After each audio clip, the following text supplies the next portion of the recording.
P.A.C.E Express was developed by Dr. Al Sears, MD, a world-renowned researcher and author with a health and wellness readership of millions spread over 163 countries. Dr. Sears has appeared on over 50 national radio programs, ABC News, CNN, and ESPN. Now let's join Dr. Al Sears as he talks about P.A.C.E Express, the 12-minute fat loss revolution. Since I was a child, I told people that I was going to be a different kind of doctor. I decided I wanted to be a doctor that made people healthier. So, I thought about what kind of specialty could I have. I chose rehabilitation as kind of a non-surgical sports medicine. And I started looking at how do we determine how healthy people were. Some people have more health than others, and we wanted to be able to measure that. As we started to measure that, then we started to say, well, how do we improve that? And that's where P.A.C.E came in. It's been wonderfully self-actualizing for me to see that all come around full circle. We now have tens of thousands of people doing P.A.C.E that we can prove is doing something more than just preventing disease. It's improving their health, and you can see it in these people. They come to life. They get more animated. They look younger. They tell us that they feel better than they felt since they were teenagers, and this is not what the effect that you get from going to the gym and lifting weights. You can't get that from aerobics or cardio. Those people look haggard and run down, where the P.A.C.E people, I love to see them in follow-up because they're happy and they're grateful and they thank me about the changes that they're feeling. Cardio is actually a shortened term for cardiovascular endurance exercise. What you do with cardio is you're building endurance. You can go for a long duration at a low level of exertion. It turns out that that's not what we needed in the modern world to recondition our hearts. That your heart is a muscle and your heart needs capacity. It needs to be strong, but you can't build capacity and endurance at the same time. That's trying to move in opposite directions. So if what we want to do is we want to build capacity, you have to keep the duration short. So cardiovascular endurance exercise is not all the exertion that your heart needs. It's like if you were to try to build muscle by doing a very low exertion, like a half-pound weight, that you then work with for an hour on end. Everyone knows that wouldn't build muscle. Your heart is also a muscle. If you want to build capacity, then you have to give higher exertion for a shorter period of time. Kind of the opposite of what we get with cardio. When we came to the conclusion that what we need is higher intensity in short little bursts, we started to think about, yeah, but how? How do you get people to do that? How do you take deconditioned people and have them do a higher intensity?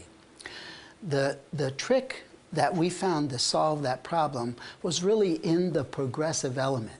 That what we do is we make it easy at first. You start at whatever level of exertion is easy for you. But the trick is you keep the duration brief while you gradually increase intensity. And that way it makes it safe for everyone.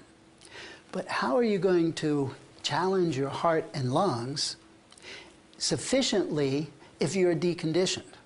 So that's how we learned to put all these exercises together.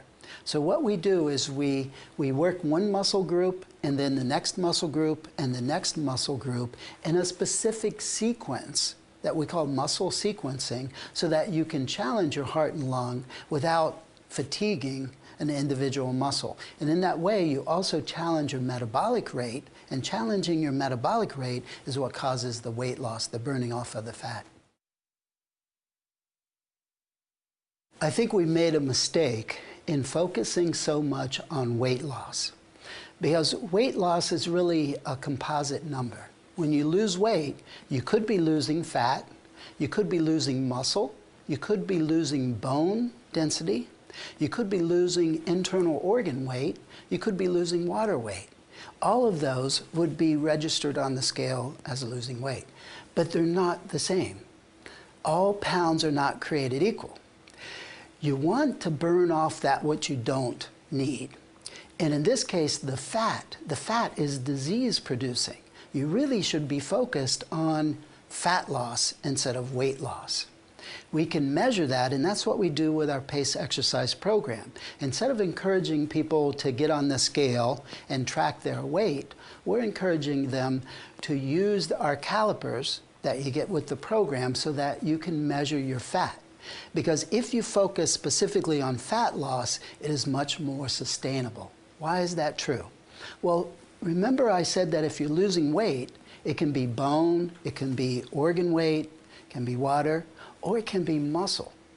What happens if you burn off muscle during exercise, which is exactly what happens with durational? Remember, if you do duration, you have to be efficient, so you downsize, including burning off muscle. You can go further with a smaller engine, so you downsize your muscle mass so that you're more efficient for that duration. But think about what that's doing. Your muscle is the primary engine that burns calories. If you're shrinking it, you're kind of painting yourself in the corner as you lose weight. Because as you lose weight, you shrink the engine that is burning calories. So it's inevitable that it becomes more and more difficult. And what happens should you stop that exercise? Now you have a small calorie burning machine, smaller than you started with. So if you return to eating the way you were before, you'll put on more fat than you started with, which is that cycle that we see so commonly. People try to lose weight, they diet down, they gain all the weight back. Measuring your body fat is actually something very easy. We've taught thousands of people how to do it, and they do it at home.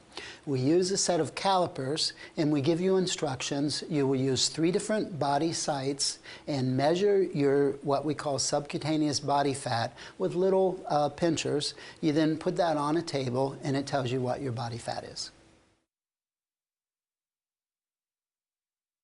One of the best studies that proves that durational, exertional kind of activity is not as efficient to burn fat as shorter bursts was done at Laval University. The study design was very simple. They took exercises and they divided them into 2 groups. One group did 45 minutes of continuous duration. The other group did short little bursts of 15 seconds to 90 seconds on a bicycle. And then they looked at how much energy they burned during the exercise. Turns out the durational group, the 45 minutes continuous, burned twice as many calories as the short little 15 to 90 second burst. So everyone would expect that the durational group would lose more body fat. But when they took body fat measurements after the exercise program, they found that the short little bursts had burned off a lot more fat. As a matter of fact, when they calculated the amount of fat burned per calorie burned during exercise, they found that the short little burst burned 9 times more body fat. That was the exciting part. It proves that you can be more efficient at getting rid of body fat and doing short little bursts of exertion. So it seems to defy physics if you're going to burn more body fat even though you've burned fewer calories during exertion. But the reason that happens is because of what we call the afterburn. You don't just burn calories during your exercise, but the more important part is what you burn during your rest. If you give yourself a short little burst, your body gets the message that it needs to store energy immediately available for those short little bursts to prepare you for the next time you encounter that same activity, especially if you do that repeatedly. Your body gets the message that it needs to have energy fast. How does it do it? It has to store energy then in the muscle. And storing energy in the muscle is very desirable for a lot of reasons.